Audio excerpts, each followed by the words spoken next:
The gateway to all of this marijuana. A lot of people don't think so, but that's where everybody started. It started with marijuana in high schools. And, I could remember like it was yesterday. Yeah. That was one of the things that curbed me from being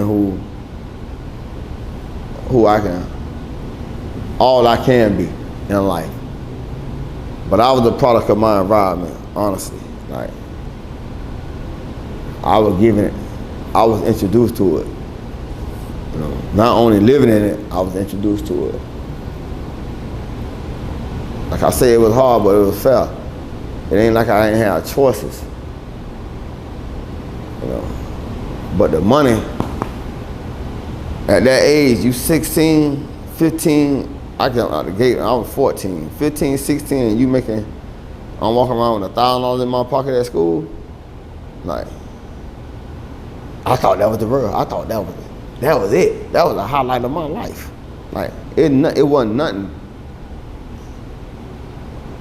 I couldn't give my mom at the time. That was my whole objective, to help her, because a lot of parents, like my father wasn't there, and as I was coming up, I had the know-how and the awareness to know that a lot of other guys' parents weren't there. But they wasn't put in a position and brought up like my mom did me. She made me a man in 3rd grade. Like, she put the key around my neck and told me she needed me. And I stood and been standing ever since. You know, I took a little backstop, but at 15, 16, at that age, you think you on top of the world, that kind of money in your pocket. And it wasn't no looking back until I got stopped in my tracks by them folks. Other than that, I probably would have been 6 feet under on federal prison for the rest of my life, because I wasn't gonna stop. The thing of it is, I don't have to speak to my younger self, because I got 2 sons that I preach. Whew. But today, I got the opportunity to tell my sons, because through the grace of God, I was blessed to have sons. And I preach to them like it ain't no tomorrow. I want them to be better than who I was yesterday, today.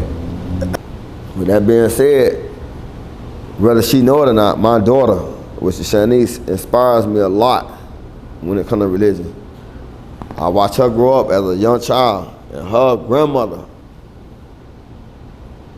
call her Big Mom. And it's the truth, Shanice. It really is the truth. I watch you. I watch your Big Mom instill that in you. And that's why I turn to you for a lot of things. You don't even know it. You're one of my biggest inspirations today. I'm done. God damn. I just got to keep myself together. I'm talking up. That I'm the director of my destiny, and I deserve peace. And I know I'm gonna find it in these pillows.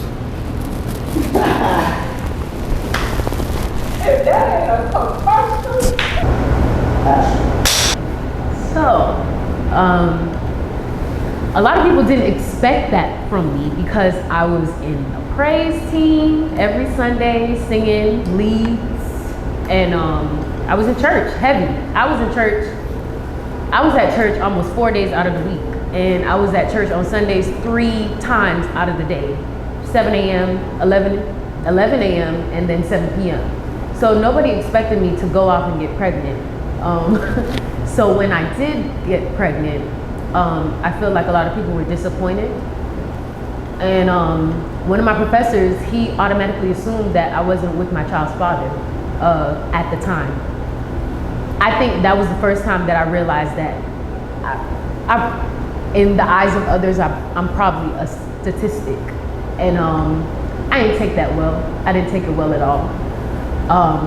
And so from that moment, when he assumed that I was not in a relationship with my child's father, also he thought that I didn't know my child's father. And I know that was because I'm Black. I know for a fact. After that, it was a wrap. I was on my time. I was gonna make sure that I accomplished everything that I set out to do, because I wasn't gonna become a statistic and just let my child, get in the way of what I wanted to do as a woman. I learned how to become a mother and a woman, both at the same time. Motherhood is so much more sweeter when you actually chasing your dreams and you're not confined to this idea that you have to give up everything to provide for your child.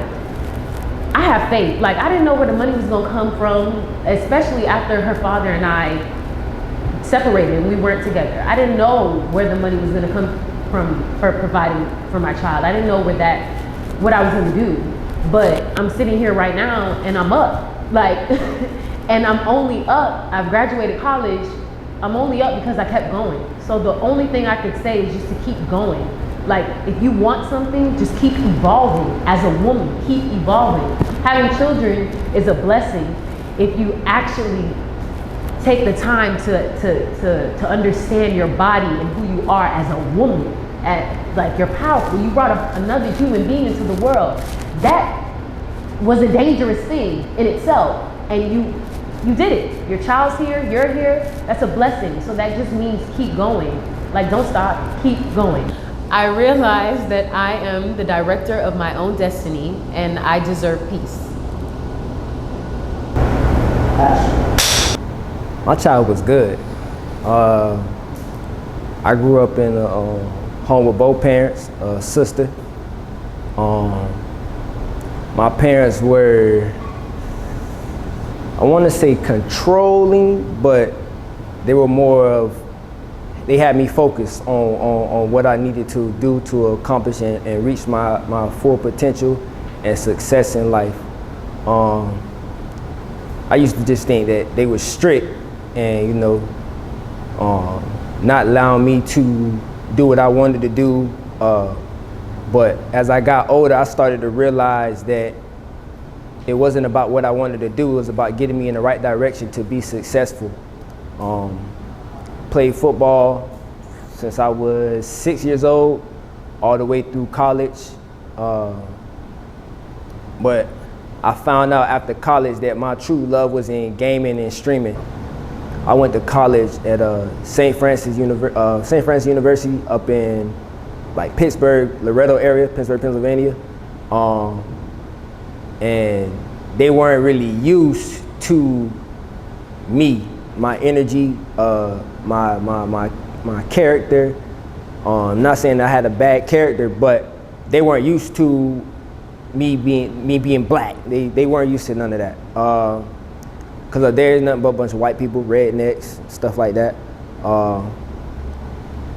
They weren't used to my lingo, how I talk, how I carry myself. They was like, who is this? Like, I'm not like, it kind of made them uncomfortable, but the more I was around them, they saw it as cool. Okay, now we wanna hang with Rod. We wanna do this with Stick Dre. We wanna Stick Dre. You wanna go out, Rod? You wanna do this? You wanna do that? That's what it came down to. After they got used to it. See, the thing about it is playing a lot of Call of Duty growing up. I don't know how, I wouldn't say they necessarily knew, but people on the other side of the mic or the other side of the game, they'll be like, they'll know you black, and you'll hear racial slurs, you'll hear this, you'll hear that. Sometimes you want to retaliate. When I was younger, I would have said, I had a whole lot to say to them. But as I got older, I grew up, and now that I do it to where people can see me, I don't necessarily hide who I am, but I also let them know that what you're saying isn't really gonna bother me. And when you got 50,000 viewers viewing a black man playing video games and he's good at it, not only do you have fans, you got friends, and you really connect with them to the point where you're almost family with them. So it kind of changes the perspective of how they see a black man. He's not ignorant, he's not this, he's not that, he's not what you think. He's powerful, he's smart, intelligent, he's brilliant. I am the director of my destiny and I deserve peace. My dad was always there. My mom was always there. My dad wasn't an emotional person. I knew he loved me by his actions, not by his words. He didn't talk much growing up because he was an officer, so he's very stern, very strict. But I always knew from his actions. I did lose 5 babies from this long-term relationship, and it was very traumatic, as you can imagine. One, I was 7 months pregnant and I had to push him out. And that was the first baby that I gave birth to that looked just like me. But again, the strength from my family, the ability to stand in faith, stand in love, it did help me conquer and continue to go. I wanted to give up first year. They kept promoting me to keep going forward. And I'm grateful for the upbringing. I'm grateful for the ability to show love, to endure, to stand in faith, because that's all I had. There were moments I would be in the corner shaking from almost a nervous breakdown, thinking that this was going to be the end. I mean, I could never be good enough for that individual. I forgot who I was.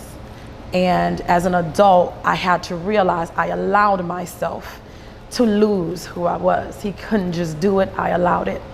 And I had to gain the strength to remember who I was brought up to be, who God made me. I had to remember I was beautiful, I was smart, I was intelligent. I mean, I had to sit there and really remember that I got my bachelor's degree, working full time, taking 4 or 5 classes at a time, raising 3 children, and dealing with that long-term relationship, going home, cooking, cleaning, doing everything else. So I have the strength to, do what needs to be done once I put my mind to it. But again, it was me longing to hear those words. And after I would get choked, or he would take my head and bang it on the kitchen cabinet or something, he would turn around and say, "Oh, I love you, I can't be without you." And there it is. Those are the words that I was longing to hear, and I believed him, because he had turned around and tried to do something nice.